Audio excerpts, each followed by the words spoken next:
Hello my friends, welcome to another video. This time around it's time to talk about the Huawei P20 Pro. Huawei's current flagship. This is their top dog in their lineup, and this is one impressive device. I'm gonna say it straight from the beginning, this is the best Android device that I ever used. The last one, which was the best that I ever used, was coming from Huawei also, and it was the regular Huawei Mate 10. I'm gonna say it as loud and clear as possible because this is a review based on a real user's experience, a real consumer. I went to the shop, I bought this device. Actually, this is the second time that I'm buying this device. The first time that I owned it, I sold it mainly because I wanted to revisit the Samsung S9 Plus. But after 2 weeks of using the S9 Plus, I decided to give it up and to return to the Huawei P20 Pro because I was very unsatisfied with the experience on the S9 Plus, and basically because I was very satisfied the first time that I owned the Huawei P20 Pro. So the P20 Pro, as you've read it already on the headline, for me is the almost perfect smartphone. There aren't actually real bad things to say about this device in my experience. I would be nitpicking, and I don't know if it's fair to do that about this device. But there are a couple of things that bother me, so I'm gonna briefly go through them. The first one that it's annoying for me is the fact that this time around we don't have micro SD support, and that's a big thing for me because I actually use a lot of micro SD cards. I basically need a micro SD expansion slot for my usage, for my type of using a device. Second of all, I'm not liking the fact that Huawei decided to skip on Bluetooth 5.0 and decided to go with the older version 4.2. Also, I don't really appreciate the fact that if you want, they decided to go again with a glass back. Let me take off the cover, the protective cover that I have on this device. And these are basically my biggest, let's say, gripes with this device. And another one is the fact that 4K video for me is basically a no-go. The 1080p video recording is excellent on this device, considering also that it has a very good stabilization, but the 4K video recording is basically, I don't know, just poor, considering that this is a flagship device. In terms of design, I really like the design of the Huawei P20 Pro. I have here the Twilight variant, the very coveted variant of this device, which looks actually very impressive, especially in outdoors. And I wish that all manufacturers would go this round with this type of coloring scheme on their devices. This gradient type of color is actually incredible. Build quality is great. You get a very beautiful 6.1 inches in diagonal display. It's only 1080p plus, but considering that I was using the Huawei Mate 10 and also the Samsung S9 Plus with the same resolution, I don't bother at all having this resolution on this display. Of course, the elephant in the room is the notch, but thankfully Huawei and Android in general are dealing with the notch a lot better than Apple is. So you get the possibility to disable or to hide the notch, and as you can see, you get your regular display. This doesn't affect watching YouTube videos and whatnot, because YouTube also, or Android also, hides the notch when watching YouTube videos or multimedia content in general. playing games and whatnot. So not a problem. We still get a fingerprint sensor that works fantastic. We get Face ID, which in my honest opinion, after comparing it with the iPhone X and with the S9 Plus, I have to say that this works absolutely perfectly, and it's a lot faster than what you get on the Apple iPhone X, and light years ahead of what Samsung is doing with their face recognition. Cameras, well, this is the special thing of this device. This is the first device that comes with a triple camera setup made together with Leica. You get an 8 megapixel telephoto lens, 40 megapixel RGB lens, and also a 20 megapixel monochrome lens. The 40 megapixel RGB lens is or sensor is the biggest sensor physically currently available on the market. It's a 1 by 1.7 inches, so it's huge, and it's a huge benefit also when taking photos in low light. And speaking about low light, the Huawei P20 Pro has the best night mode that you're gonna find on every single device out there on the market. It's simply impressive. The quality of the pictures, it's mind-blowing coming from a smartphone. You get also super slow motion, 960 FPS at 720p, but what can I say? It's not the best out there. I've seen better, and compared to Sony flagships, it kind of lags behind. On the front, we get a 24 megapixel front-facing camera capable of selfie mode and portrait mode, and also capable of recording 1080p videos. I've seen a lot of people complaining about the selfie camera, saying that it's bad, that it doesn't produce good images, but in my experience I've taken the best selfies and the best portrait selfies till date. It's simply that good. So I don't understand why a lot of people are complaining about this fact. It doesn't bother me. I haven't noticed any problems, so therefore I'm very content with what it offers. We also get dual stereo speakers, one right here in the earpiece and one down here at the bottom. The device is capable of supporting Dolby Atmos. Very nice sound, very well balanced, very powerful, very clear.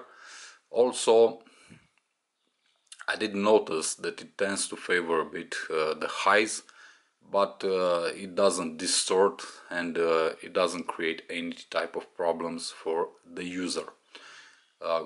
Audio quality is excellent, or better said, call quality, and also when listening to music in headphones, because you don't get a 3.5mm headphone jack anywhere, but you get an adapter in the box with a pair of headphones, and you can also use Bluetooth headphones. Audio quality is actually real nice. I wouldn't say it's the best on the market. I still consider that Sony devices and iPhones produce the best audio quality in earphones, but this isn't too far behind. Battery life is absolutely amazing, because you get a 4000 mAh battery inside, capable of supercharging, so you basically recharge your phone from 0 to 100 in 60 minutes. I've actually stood on the watch and saw how fast it refills or recharges the battery. Battery life in general is exceptional, to say the least. I usually get 8 hours and a half of screen on time with my type of usage, and as you can see, I never use any type of power saving modes. In general, you're gonna get 1.5 to 2 days of battery life, depending on how you use the device. As I said, with my type of usage I get usually 1.5 days, and I generally get 8 hours of screen on time constantly.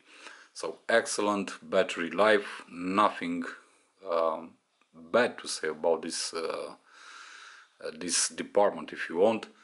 Absolutely amazing job done by Huawei. Also, you get IP67 rating, so this time around Huawei decided to include IP67, so the device is capable of water and dust resistance. It's not the same as IP68 that Samsung devices sport, or Sony devices or Apple devices, but still it's a good thing that they finally decided to implement it. You also get as a bonus an IR blaster that allows you to control all your gadgets inside the house, so you can use the device as a remote control in case that you lose your real remote control. I wish that this feature would be more present on other devices made by other manufacturers. Overall, excellent device, excellent battery life, very beautiful, very nice build quality, amazing camera, amazing photo camera. Actually, this is the best setup that I ever used, and this is coming from someone who owned the Nokia 808 PureView and also the Lumia 1020, which were considered to be sacred monsters, if you want, in terms of camera quality in the smartphone game. But this time around, the Huawei P20 Pro actually beats both of those devices and is currently considered to be the king in respect of camera and image quality and whatnot. The only drawback is the 4K video recording. Nice display. I highly appreciate the fact that you can hide the notch, so it's not intrusive in the experience, the overall experience. The processor inside is the Kirin 970 that was featured on the Mate 10 and Mate 10 Pro. This is basically a last year processor, so I'm really expecting to see what will bring Huawei in November when they launch the Huawei Mate 20, because then they will bring to the market the new Kirin 980, and that's gonna be probably one of the top dogs in terms of CPU power. And also I'm expecting to see what they will gonna do with the neural processing unit that's also inside this smartphone on the Mate 20.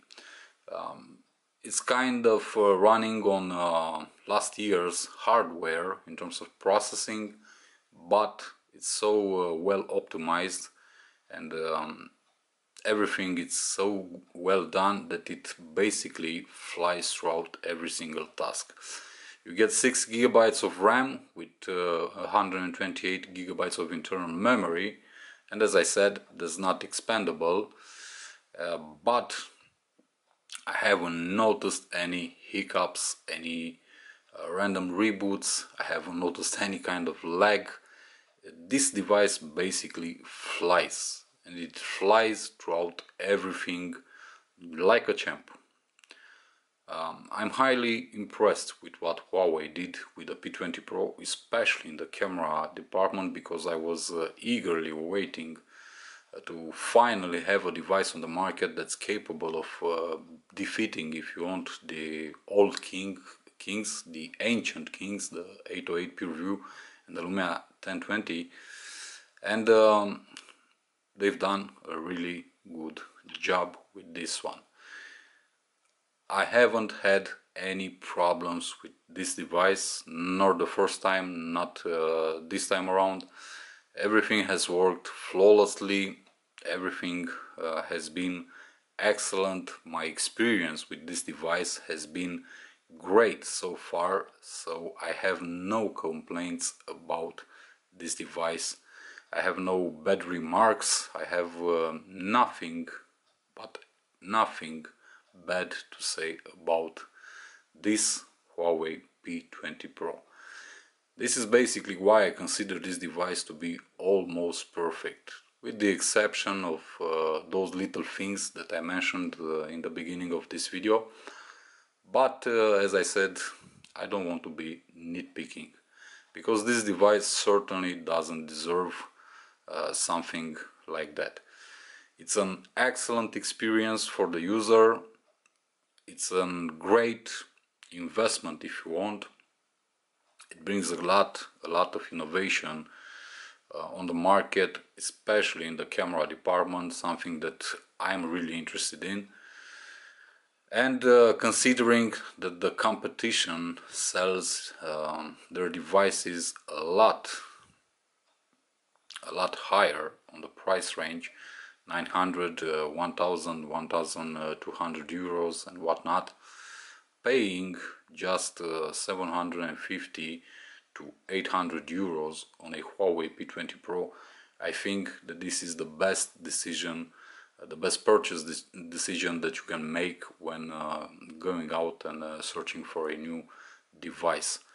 It's basically the best, how should I say, price to performance to features ratio. It simply delivers on every single checkbox, if you want. Impressive device, impressive performance, impressive design, especially if we talk about the color scheme, and I highly recommend this device. And if you want to see some other videos that I made with the Huawei P20 Pro, I don't know, reasons why you should buy this device and reasons why you should skip buying this device, I highly encourage you to go to my channel, check out my playlist, Android smartphones or Android devices, and you're gonna find there other videos that I made about this Huawei P20 Pro. Basically, this review is just a simple recap of all those videos. There are a lot more details, so go ahead and check them out. See you in the next one. Until then, as always, be safe, be good. Peace.